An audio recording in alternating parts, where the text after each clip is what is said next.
Hi, I'm Jodie Cunningham and I am the CEO and Artistic Director at Craft ACT, Craft and Design Centre. I'm delighted to be here with Alison Smiles and Caren Elliss talking about the exhibition they currently have on at Craft ACT. So before we begin, I would just like to acknowledge that I'm sitting here on a cloudy day in Ainslie in Canberra on Ngunnawal land and pay respects to their elders past, present and emerging and their continuing customs, given that we're here in a cultural centre and talking about art and design. It's so important to acknowledge that ongoing cultural tradition. So now I'll hand over to Caren and Alison to introduce themselves. Hi, I'm Alison Smiles and we're currently sitting on Ghana land in South Australia. Hi, I'm Caren Elliss, Ghana land, Torrensville, South Australia, so about 5 minutes outside of Adelaide City. Yeah. Fantastic. And would you like to tell me a little bit about your practice? So what both of you do in your art and design practice? I'll start. My training is in ceramics. So I have a degree in ceramics and I also teach. So I'm a lecturer at AC Arts and also an adjunct lecturer for Flinders University. And so sharing the material that I find really important to me, sharing the skills involved with that's big part of my practice. And I also make functional work because I like to share my work in a really intimate way with the viewer or the end user. But I also have a real pull towards the sculptural as well. So I make a lot of sculptural work. And so, yeah, I've been largely confined by that one material for a very long time. So yeah, so it's been really nice to work with Caren and extend that out a little bit. So my background is industrial design. So I went to uni SA and studied industrial design, have a bachelor degree in industrial design. And then I went from there straight into the jam factory and did a furniture associateship at the jam factory because I felt like uni gave me all the knowledge, but I didn't have the practical knowledge, I guess. I really wanted to get my hands sort of dirty.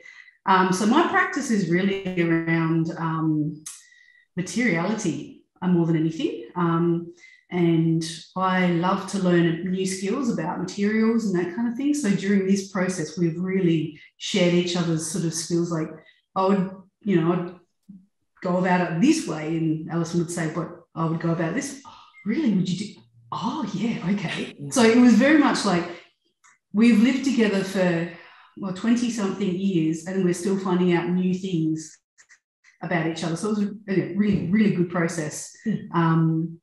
So this exhibition was a collaboration between the two of you and your different practices. Mm-hmm. So tell us how you came up with this idea for the exhibition and maybe a little bit about what's in the exhibition.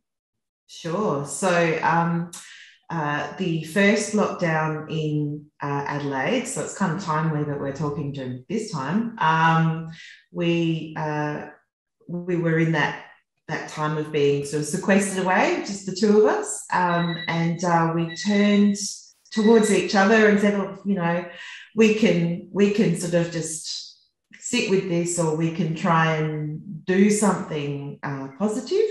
And so we said, okay, let's set a big goal for ourselves. So let's look for an opportunity. And we saw the call out for Craft ACT. We went, okay, well, let's do a big interstate show and let's do something really positive together. And it is the first time we've had an exhibition together, but it's the first time we've collaborated on objects. So yeah, that's how it sort of came about. So I guess, yeah, for many, many years we were like, we should we should do something together.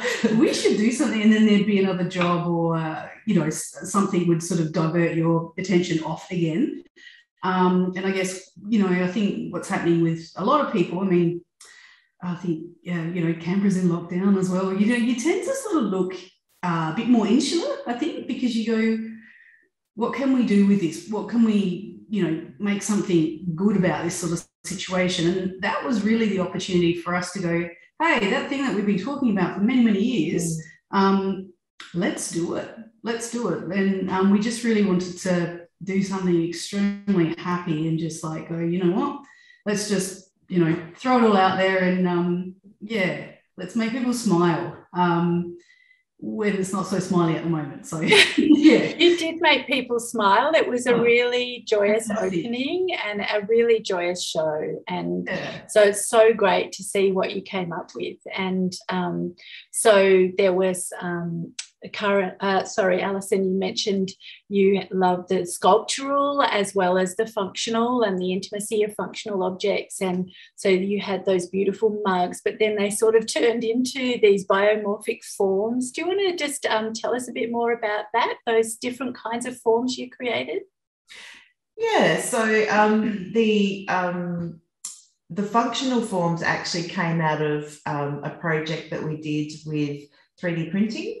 So Caren has that industrial design background, and I actually really enjoy the process of slip casting, which is sort of an industrial process on a very small scale for me.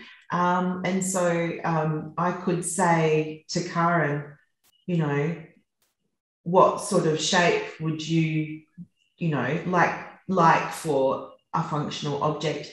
And so because Karen's background is not in clay, she could translate her ideas into a 3D printed object, and then I could transfer that into a slip cast form. So that was where that sort of started with.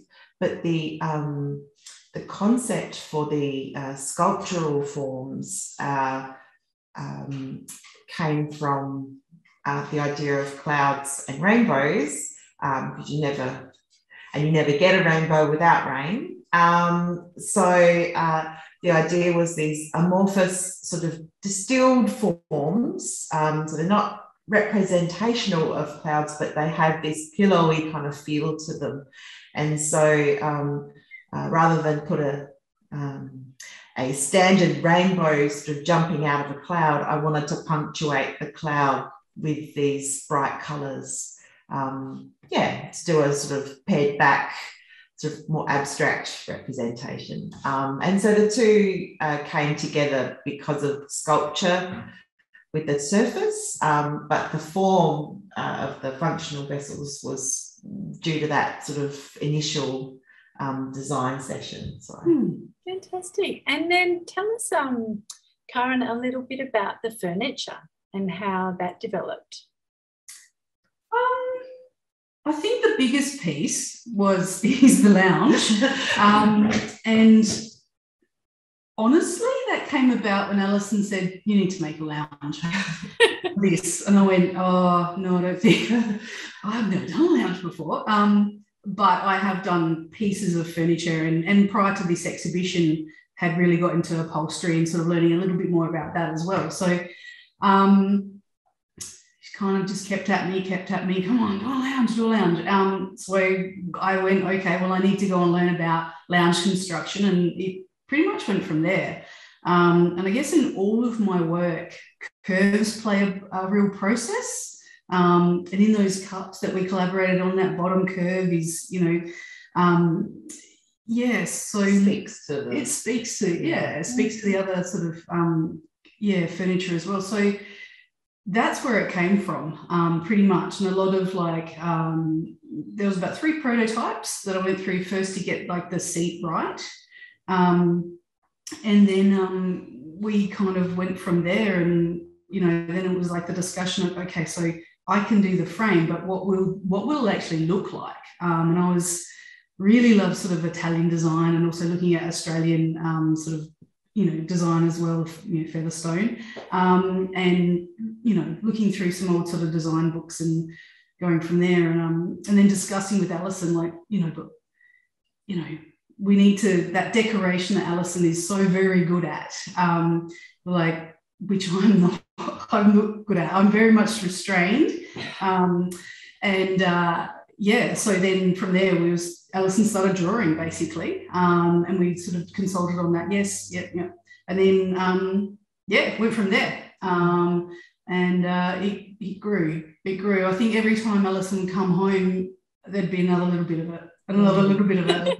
I'm like, yeah, modular, yeah. So, that's kind of where it came from. So, yeah. How exciting. So it seems you collaborated quite intensely on all aspects of the show. It wasn't Absolutely. like, this is your work and that's Alison's work. You both were really integrating together. Yeah. And you've talked about the benefits of that collaborative process.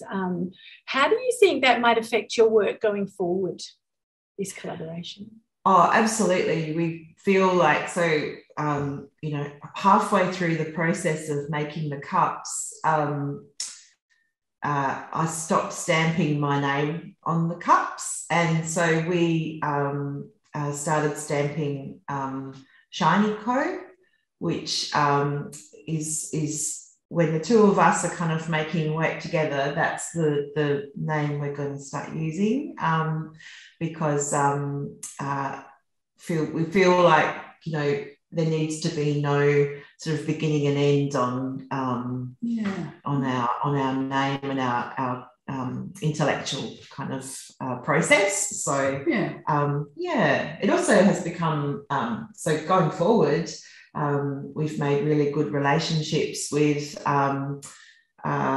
fabricators and upholsterers in particular. So we've been working with a fantastic upholsterer couple who work together as well. And so they have taught us so much about their craft and about construction, and they've been really generous in sharing that knowledge, and they got really excited about this project as well. And so because we applied for a grant, an arts recovery grant, we were able to engage other craftspeople to do the screen printing, do the upholstery, and really share that project a little bit further along. So reaching out to other makers will also be a really big part of the process, I think.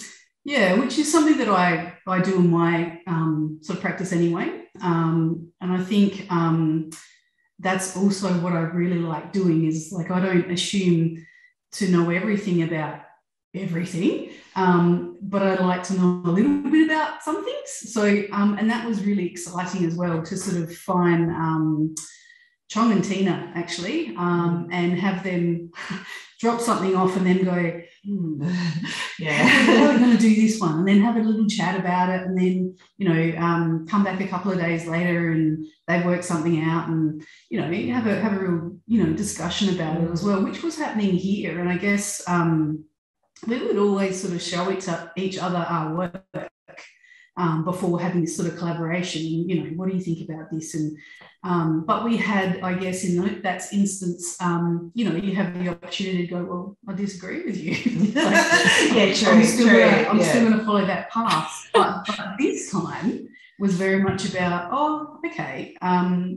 it really just opened up so many other sort of avenues for us, and it really worked very well.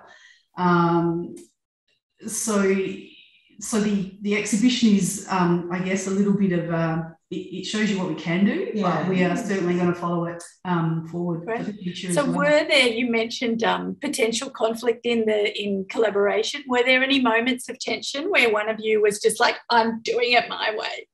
No. We worked out a very long time ago how to fight fair,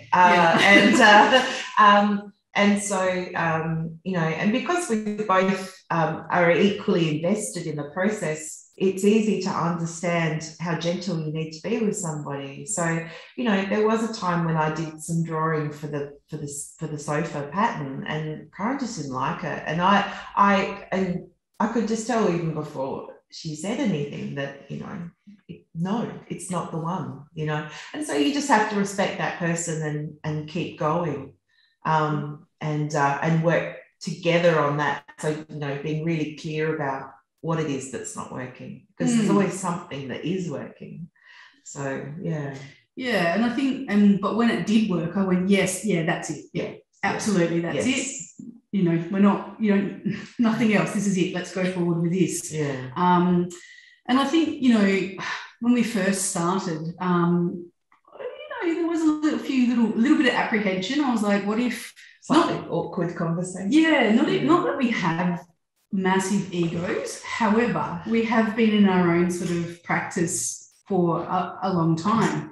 And, have kind of, I guess, sort of stamped sort of our direction and our sort of, our style. But yeah, no, that's probably the only time that I just went, no, not that one. Yeah. And probably a little bit too, I don't know, very straight about it at that point as well. But yeah, there wasn't, which has just made us go, okay, we can do this for the future as well. So do you really think it kind of seems from what you're saying that because your partner's in life, that you've worked through some of the things that may have been an issue in the collaboration and were then able to translate that through to your art practice? Yeah, absolutely. I think we became partners when we were young, sort of like, so we have grown together, for the last 20 years. So we know each other very well. Like Alison said, we fight fair. If anything, we don't really fight anyway, but be respectful, I think. And that certainly came through in this process as well. Yeah. Well, the work really looks totally integrated. So you feel when you see the work, the show looks amazing together. Yeah. The way that you've both worked together in that regard. So, and how long did it take for this whole body of work to come together? It was probably close to a year of just sort of initial conversations and sort of just collecting ideas and just sort of gently putting in some groundwork, and then everything started to sort of take a bit more form probably about the 6-month mark. Yeah. And we started actively making. And so it took a long time to put some of the work, some like things like furniture, they have so many processes involved. I mean, I thought ceramics is a slow medium, but, furniture, when you're involving fabricators and then woodworkers and upholsterers, there's a lot of steps. So, it's not really possible to turn anything around in under a month. So we had to be very frugal about our plans. Yeah. So, but in saying that, Alison, says that furniture's like a bit long. I mean, I remember Alison showing me making the moulds for slip casting, and I'm like, are we there yet? Oh no, this ceramics thing's pretty hard.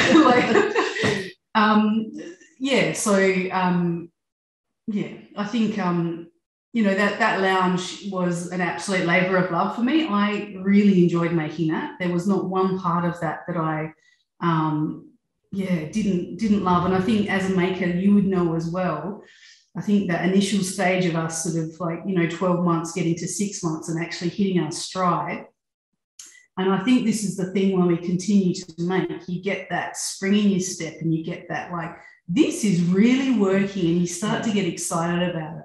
And that really started to happen. So, I mean, as Alison said, she works at TAFE. I work full-time doing furniture making. So for me, it was like I was enjoying making this lounge so much that I had a plan every day Alison came home that there would be something a little bit different. There would be something a little bit more.